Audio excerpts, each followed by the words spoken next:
ওম শান্তি। আজ 24/3/2024 অব্যক্ত বাগদাদার মধুর মহাবাক্য। Revise date 13/3/1998। মুরলির সার। হোলি শব্দের অর্থ স্বরূপে স্থিত হওয়া, অর্থাৎ বাবার সমান হওয়া। আজ বাগদাদা চারিদিকে নিজের হোলিয়েস্ট, হাইয়েস্ট আর রিচেস্ট ইন দ্য ওয়ার্ল্ড বাচ্চাদেরকে দেখছিলেন। কেউ সাকারের সম্মুখে আছে বা দূরে বসেও হৃদয়ের সমীপে আছে। চারিদিকের বাচ্চাদেরকে দেখে প্রফুল্লিত হচ্ছিলেন। প্রত্যেক বাচ্চা এমন হোলিয়েস্ট তৈরি হয় যে সমগ্র কল্পে আর কেউ এই রকম মহান পবিত্র আত্মা না হয় আর না হতে পারবে। বিভিন্ন সময়ে ধর্ম আত্মারা, মহান আত্মারা পবিত্র ছিল, কিন্তু তাদের পবিত্রতা আর তোমাদের পবিত্রতার মধ্যে পার্থক্য রয়েছে। এই সময় তোমরা পবিত্র হয়ে উঠছ। এই পবিত্রতার প্রাপ্তি বা প্রালব্ধ ভবিষ্যতের অনেক জন্ম পর্যন্ত তন, মন, ধন, সম্বন্ধ, সম্পর্ক আর সাথে আত্মাও হলো পবিত্র। শরীরও পবিত্র আর আত্মাও পবিত্র। এই রকম পবিত্রতা তোমরা আত্মারা প্রাপ্ত করে থাকো। মন, বাণী, কর্ম তিনটিতেই পবিত্র হওয়ার কারণে এই রকম প্রালব্ধ প্রাপ্ত হয়। তো তোমরা হলে এই রকম হোলিয়েস্ট আত্মা। নিজেকে এই রকম শ্রেষ্ঠ হোলিয়েস্ট আত্মা মনে করো। এখন হয়ে গেছো নাকি তৈরি হচ্ছ? তৈরি হওয়া সহজ নাকি অল্প একটু কঠিন মনে হয়? কিন্তু কল্প পূর্বেও তৈরি হয়েছিলে আর এখনো তৈরি হতেই হবে। পাক্কা নাকি অল্প একটু চলে? না, স্বপ্ন মাত্র অপবিত্রতা সমাপ্ত হতেই হবে, এতটা নিশ্চয় আছে, তাই না? যে আজ তৈরি হচ্ছ আর কাল হয়েই যাবে। তো হোলিয়েস্টও আছো, আবার হাইয়েস্টও আছো। উঁচুর থেকেও উঁচু বাবার বাচ্চা। তোমরাও হলে উঁচুর থেকেও উঁচু। হাইয়েস্ট তৈরি হও, তাই পূজা করা হয়।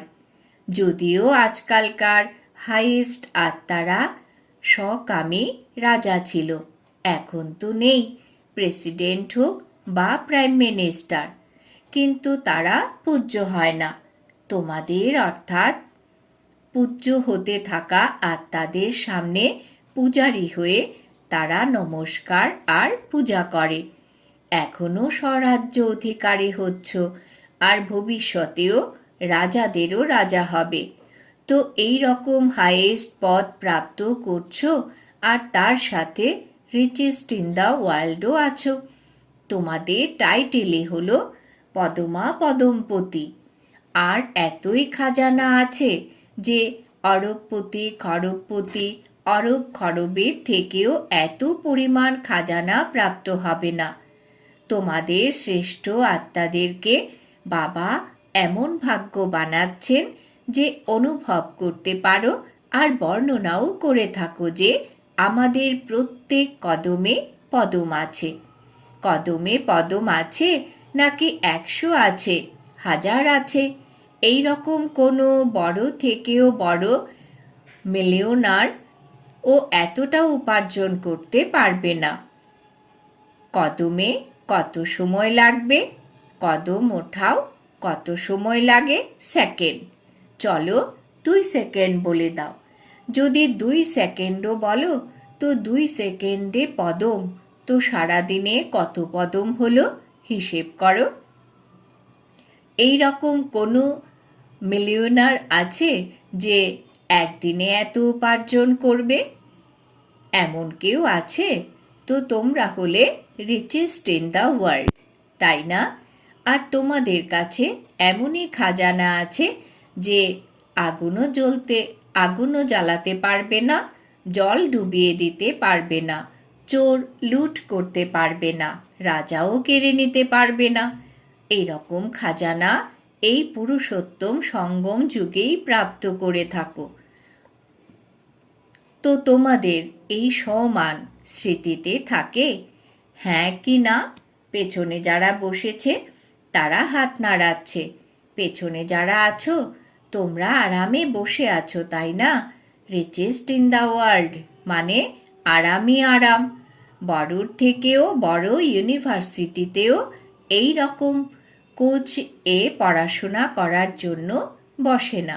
কিন্তু তোমরা হলে বেগার টু প্রিন্স। বেগারও আছো, আবার প্রিন্সও আছো। সর্বত্যাগ মানে বেগার, সর্বপ্রাপ্তি মানে প্রিন্স। বিনা ত্যাগে এত বড় ভাগ্য প্রাপ্ত হয় না, ত্যাগেরই ভাগ্য প্রাপ্ত হয়। তন মন ধন সম্বন্ধ সব কিছু ত্যাগ করেছ, অর্থাৎ পরিবর্তন করেছ। তন আমারের পরিবর্তে তোমার করেছ। মন ধন সম্বন্ধ এক শব্দ পরিবর্তন হওয়ার কারণে আমার পরিবর্তে তোমার করেছ। হলো এক শব্দের পরিবর্তন, কিন্তু এই ত্যাগের দ্বারাই ভাগ্যের অধিকারী হয়ে গেছ। তো ভাগ্যের তুলনায় এই ত্যাগ কিছুই নয়। ছোট কথা নাকি একটু বড়? কখনো কখনো বড় হয়ে যায়। তোমার বলা মানে বড় কথাকে ছোট করা, আর আমার বলা মানে ছোট কথাকে বড় করা। যা কিছু হয়ে যাক, 100টা হিমালয়ের থেকেও বড় সমস্যা এসে যাক, কিন্তু তোমার বলা আর পাহাড়কে তুলো বানানো। সর্ষে দানাও নয়, তুলো, যে তুলো সেকেন্ডের ব্যবধানে উড়ে যায়। শুধু তোমার বলে না মানা কেবল মেনে চলাও নয়, এক শব্দের পরিবর্তন সহজ, তাই না? লাভই হয়, লোকসান তো হয় না। তোমার বলার সাথে সাথে সমগ্র বোঝা বাবাকে দিয়ে দাও তোমরা। তোমার ব্যাপার তুমিই জানো। তোমরা কেবল হলে নিমিত্ত মাত্র, এতে লাভই আছে, তাই না? পৃথক আর পরমাত্মার প্রিয় হয়ে গেছ।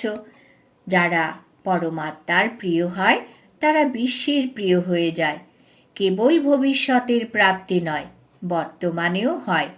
1 সেকেন্ডে অনুভব করেওছ, আর করে দেখো। কোনো পরিস্থিতি এসে গেলে তোমার বলে দাও, মেনে নাও, আর তোমার মনে করে দেখো বোঝা হালকা হয় নাকি হয় না। অনুভব আছে, তাই না? সবাই অনুভবই বসে আছো, তাই না? কি হয়, আমার বলার অভ্যাস অনেক আছে, তাই না? 63 জন্মের অভ্যাস আছে, তো তোমার বলে পুনরায় আমার বলে দাও, আর আমার বলে মেনে নাও। তখন এই পরিস্থিতি তো 1 ঘন্টা 2 ঘন্টা একদিনে সমাপ্ত হয়ে যায়, কিন্তু যেটা তোমার থেকে আমার করেছ তার ফল দীর্ঘদিন ধরে চলতে থাকে। পরিস্থিতি আধ ঘন্টার জন্য হবে, কিন্তু সেটা অনুতাপের রূপে বা পরিবর্তন করার লক্ষ্যের দ্বারা সেই পরিস্থিতি বারংবার স্মৃতিতে আসতে থাকবে। এই জন্য বাবা সকল বাচ্চাদেরকে বলছেন যে যদি আমার শব্দের সাথে ভালোবাসা আছে, অভ্যাস আছে, সংস্কার আছে, বলতেই হয় তো আমার বাবা বলো। অভ্যাসের দ্বারাই মজবুত হয়, তাই না? তো যখনই আমার আসবে তো আমার বাবা বলে সমাপ্ত করে দাও। অনেক আমারকে এক আমার বাবাতে সমাহিত করে দাও। রাশিয়া থেকে আগত বাচ্চারা একটা করে ডল নিয়ে আসে, তাই না? তো ডলের মধ্যে ডল, একটা ডল হয়ে যায়। এই রকম তোমরাও এক আমার বাবাতে অনেক আমার সমাহিত করে দাও, সমাপ্ত। এটা করতে পারো? করে থাকো, কিন্তু কখনো কখনো আমারের বিস্তারে চলে যাও। এখন কখনো কখনো আছে সদা আমার তোমার হয়ে যাওয়াতে নম্বরের ক্রম আছে। নম্বর 1ও আছে, A1ও আছে, কিন্তু তা সত্ত্বেও শেষের নম্বরও আছে।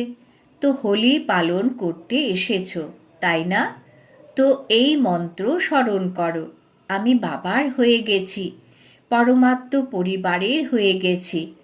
তো এই রকম হোলি পালন করেছ। এখন কি করতে হবে? এখন পোড়াতে হবে নাকি পুড়িয়ে দিয়েছ? এক্ষেত্রে হ্যাঁ বলছে না, চিন্তা করছে।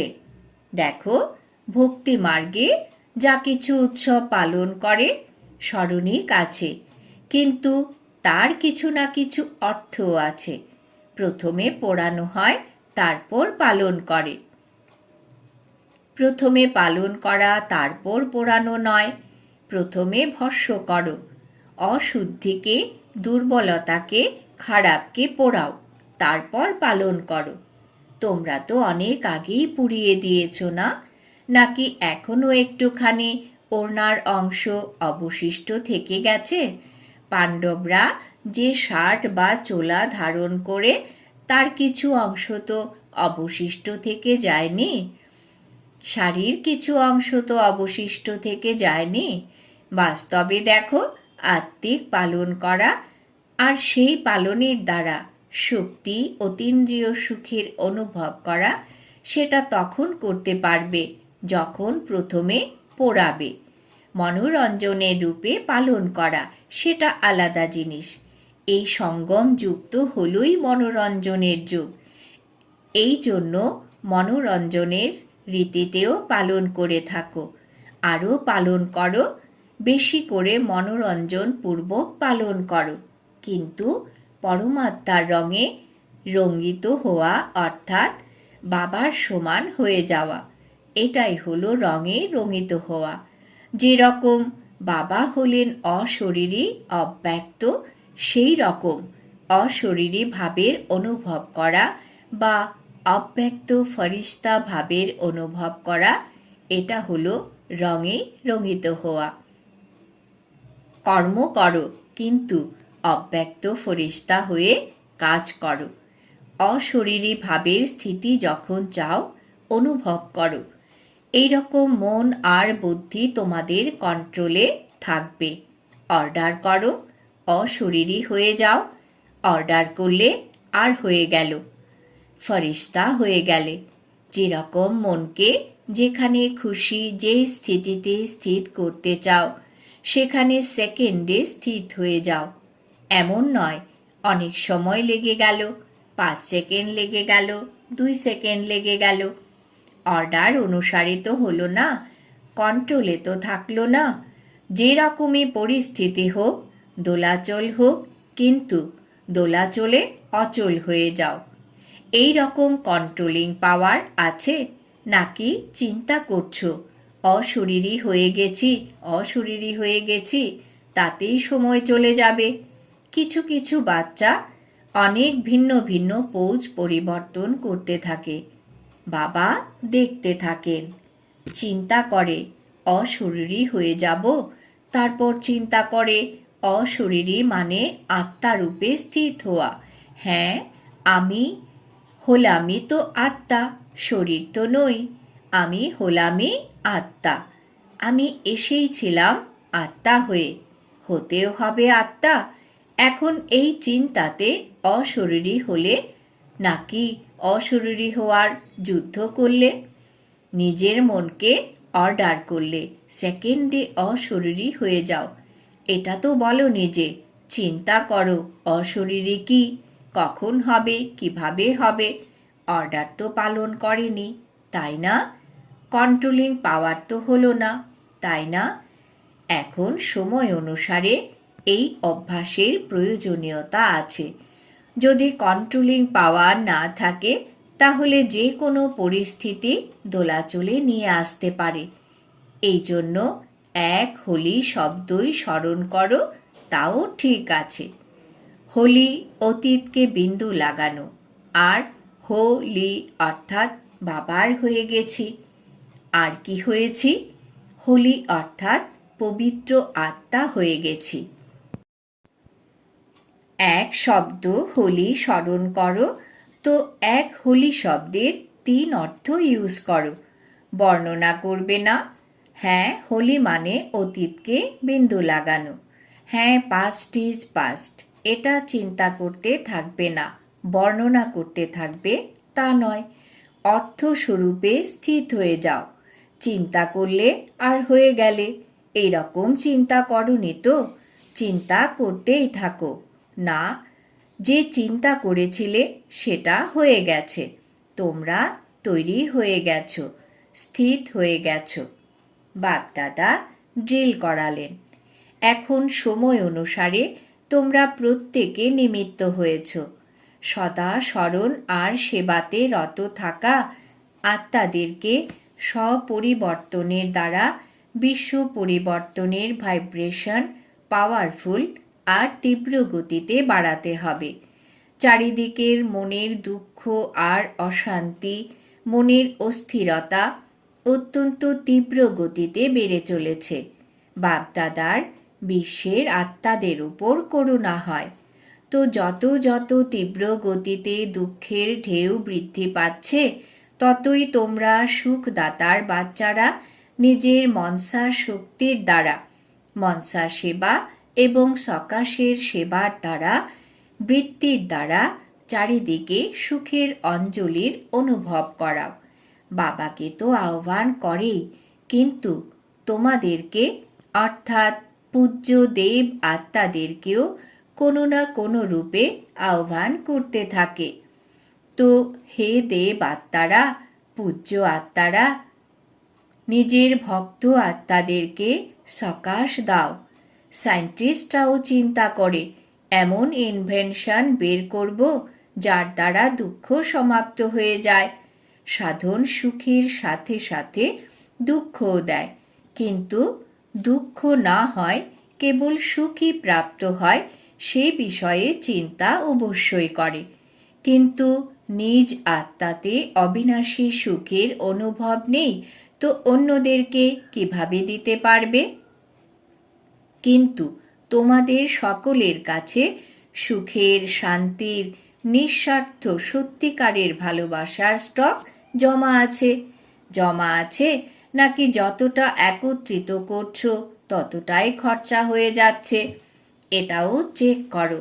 জমা তো হয়, কিন্তু জমার সাথে সাথে খরচ তো হয়ে যাচ্ছে না। জ্ঞানের খাজানা তো খরচ করলে বৃদ্ধি পায়, কম হয় না। যদি বারংবার নিজেরই স্বভাব সংস্কার বা মায়ার দিক থেকে আগত সমস্যাগুলিতে নিজের শক্তিগুলি ইউজ করো, তো জমার খাতা কম হয়ে যায়। তো চেক করো, জমা করেছি কিন্তু খরচও করেছি, বাকি অ্যাকাউন্ট কত থাকলো? উপার্জন করলে আর ব্যয় করলে, এমন তো হয় না। 2 দিন উপার্জন করলে আর একদিনে এত পরিমাণ ব্যয় করলে যে জমা করার শক্তিও খরচ করতে হলো, এই রকম অ্যাকাউন্ট তো নয়। এই রকমভাবেই উপার্জন করলে আর ব্যয় করলে বা নিজের প্রতিই লাগিয়ে সমাপ্ত করলে, তো 21 জন্মের জন্য জমা কি করলে? জমা করলে তো খুশি হয়, কিন্তু খরচের হিসেব যদি না বের করো, তাহলে অসময়ে ধোঁকা খেয়ে যাবে। জমার খাতাও দেখো, কিন্তু সাথে সাথে নিজের প্রতি খরচ কতটা করেছ? অন্যদেরকে কোনো গুণ দিয়েছ, শক্তি দিয়েছ, জ্ঞানের খাজানা দিয়েছ, সেটা খরচ নয়, সেটা জমার খাতাতে জমা হয়। কিন্তু নিজের প্রতি সময়ে সময়ে খরচ করেছ, তো খাতা খালি হয়ে যায়। এই জন্য ভালো বিশাল বুদ্ধির সাথে চেকিং করো। জমার খাতা অনেক লম্বা চওড়া চাই। আছে সহজ, যদি প্রত্যেক কদমে পদম জমা করতে থাকো, তো জমার অ্যাকাউন্ট অনেক বড় হয়ে যাবে। তো চেক করো যে প্রত্যেক কর্ম বা কদম ব্রহ্মা বাবার সমান ছিল। অনুভবী আছো, যখন কোনো ভালো কর্ম করো, তো কর্মের ফল সেই সময়েই প্রত্যক্ষ রূপে খুশি আর সফলতার কারণ ডবল লাইট থাকো। কেননা স্মরণে থাকে যে বাবার সাথে কর্ম করেছি, আর যদি এখন কোনো বিকর্ম হয়, তো তার অনুশোচনা অনেক লম্বা হয়। সেই জন্য এখন কোনো বিকর্ম যেন না হয়। সেই সময় এখন অতীত হয়ে গেছে, কিন্তু এখন কোনো ব্যর্থ সংকল্প বা ব্যর্থ কর্ম, ব্যর্থ কথা, ব্যর্থ সম্বন্ধ সম্পর্কও যেন না হয়। কেননা ব্যর্থ সম্বন্ধ সম্পর্ক অনেক ধোঁকা দেয়। যেরকম সঙ্গ সেই রকম রং লেগে যায়। কোনো কোনো বাচ্চা খুব চতুর, বলে যে আমি তো সঙ্গ দিই না, কিন্তু তারা আমাকে ছাড়ে না। আমি সঙ্গ করি না আর তারাও আমাকে ছাড়ে না। তো তোমরা কি কিনারা করতে পারো না? যদি কেউ খারাপ জিনিস দেয় তো তোমরা নাও কেন? গ্রহীতা যদি না নেয় তাহলে দাতা কি করবে? এই জন্য ব্যর্থ সম্বন্ধ আর সম্পর্ক অ্যাকাউন্ট খালি করে দেয়। আর সেই সময় অন্তরে হৃদয়ে অনুশোচনাও হয়। হৃদয় দুঃখী হয়ে পড়ে। এটা করা উচিত নয়, করা উচিত নয়, তবুও করে ফেলে। শোনা উচিত নয়, কিন্তু শুনিয়ে দিলে কি করব? কিন্তু যদি পুরুষার্থী হও তাহলে ব্যর্থ কর্ম যেন না হয়। অলস হলে তার কথাই বাদ দাও, তারপর আরামের সাথে শুয়ে পড়ো, ত্রেতাতে চলে আসবে। কিন্তু যদি পুরুষার্থ করো তো সেই সময় হৃদয়ে আসবে অনুশোচনা বোধ জন্মাবে যে এটা করা উচিত হয়নি। তথাপি করতে থাকে তো বাপ দাদা বলবেন যে এই রকম বাচ্চারাও কামাল করে দেখাচ্ছে। না চাইতেও করতে থাকে, অনুশোচনা হতে থাকে, আবার শুনতেও থাকে, করতেও থাকে। তো অনেক পাওয়ারফুল আত্মা, সেই জন্য ব্যর্থের উপরে অ্যাটেনশন দিয়ে চেকিং করো। আচ্ছা, চারিদিকের হোলিয়েস্ট আত্মাদেরকে, সদা হাইয়েস্ট স্থিতিতে স্থির থাকা হাইয়েস্ট আত্মাদেরকে, সদা সর্বখাজানাতে সম্পন্ন রিচেস্ট আত্মাদেরকে, সদা প্রত্যেক কদমে পদম জমা করা বাবার সমান হতে থাকা শ্রেষ্ঠ আত্মাদেরকে, সদা দয়াবান ক্ষমার সাগরের বাচ্চা মাস্টার ক্ষমা প্রদানকারী আত্মাদেরকে, বিশ্বের দুঃখী আত্মাদেরকে সকাশ দ্বারা সুখ শান্তির অঞ্জলি প্রদানকারী আত্মাদেরকে, প্রত্যেক সময়ে নিজের জমার খাতাতে ভরপুর থাকা অতি তীব্র পুরুষার্থী আত্মাদেরকে বাপদাদার স্মরণের স্নেহ সুমন আর নমস্কার। আমরা আমাদের মাতা পিতা বাপ দাদাকেও জানাই স্মরণের স্নেহ সুমন নমস্কার। বরদান।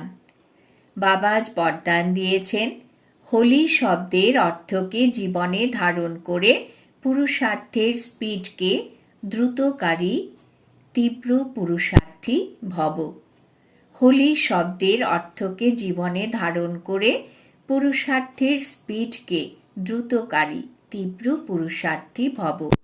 ব্যাখ্যা: হোলি অর্থাৎ যে কথা বা ঘটনা হয়ে গেছে, যা অতীত হয়ে গেছে, তাকে একদম সমাপ্ত করে দেওয়া, অতীতকে বিন্দু লাগিয়ে এগিয়ে যাওয়া, এটাই হলো হোলি পালন করা। অতীতে হয়ে যাওয়ার কথা এমন মনে হবে যেন পুরানো অনেক জন্মের কথা। যখন এই রকম স্থিতি হয়ে যাবে তখন পুরুষার্থের স্পিড দ্রুত হবে। তো নিজের বা অন্যদের অতীতে হয়ে যাওয়া কথাকে কখনো চিন্তনে আনবে না, চিত্ততে রাখবে না, আর বর্ণনা তো কখনো করবে না। তবেই তীব্র পুরুষার্থী হতে পারবে। স্লোগান: আমার আমার ভাবের অনেক আত্মীয়তাকে সমাপ্ত করাই হলো ফরিস্তা হওয়া। আমার আমার ভাবের অনেক আত্মীয়তাকে সমাপ্ত করাই হলো ফরিস্তা হওয়া। আজকের সমান আমি তীব্র পুরুষার্থী আত্মা। ওম